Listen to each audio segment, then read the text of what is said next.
Budget সম্বন্ধে আমরা সাইফুর রহমান সাহেব যখন অর্থমন্ত্রী ছিলেন সে সময় একটা সুন্দর কথা আমরা রসালোভাবে বলতাম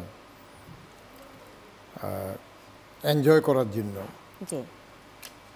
যে বাজেট নিয়ে মোটামুটিভাবে আমাদের যিনি বাজেট নিয়ে আসেন আসমান থেকে মানুষের জন্য, তিনি প্রথমে চলে যান আমেরিকাতে। সেখানে গোটা পৃথিবীর বৃহৎ তার ঘর ন্যস্ত করে।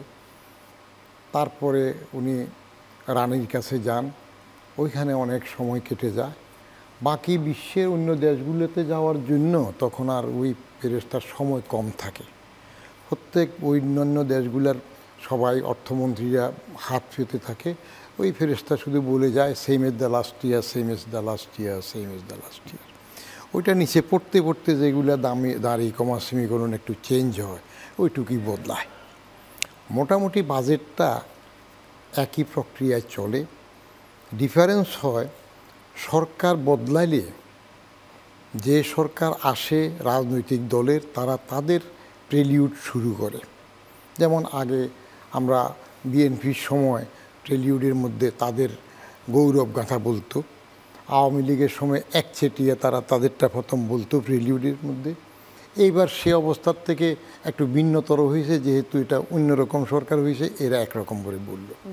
তো এখানে একটা নূতনত্ব আসছে, সেটা হলো প্রত্যেকবারই আমরা সবসময় বাজেটের আকারটা বাড়ানোর চেষ্টা করি। এইবার অর্থ উপদেষ্টা সাহেব বলছেন যে উনি মূল দুইটা জিনিসের উপর গুরুত্ব দিলেন, যে প্রবৃদ্ধির গতি বৃদ্ধির পরিবর্তে তারা অর্থনৈতিক ভিত মজবুত করার জন্য চেয়েছেন, এটা একটা বড় লক্ষ্য। আরেকটা হইল মানসম্মত জীবন এবং বৈষম্যহীন ব্যবস্থা করার দিকে ওনারা নজর দিয়েছেন। তো এই জাতীয় কথাবার্তাগুলো বেশি সুন্দর, লফটি এবং হাই থিঙ্কিং আইডিয়াস হয়।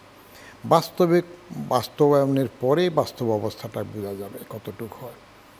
আকারের দিক থেকে আগের বছর থেকে 7,000 কোটি টাকা টোটালে কমিয়েছেন, 7,90,000 এসেছেন। আবার উন্নয়ন বরাদ্দ সেটাও আপনার 2,30,000 টাকা কমেছে। মজার বিষয়, একটু রেশিও করলে দেখা যাবে ঘাটতি আছে 2,26,000 কোটি টাকা। তো ঘাটতি বাজেট যেটা 2,26,000 কোটি টাকা, তাইলে উন্নয়নের যদি কাছাকাছি বলা হয়, তাহলে এই টাকাটা ওই দিক থেকে প্রায় শর্টে চলে যাচ্ছে। ঋণ দিয়ে কিছু কাভার করবে, বাইরের থেকে কিছু কাভার করবে।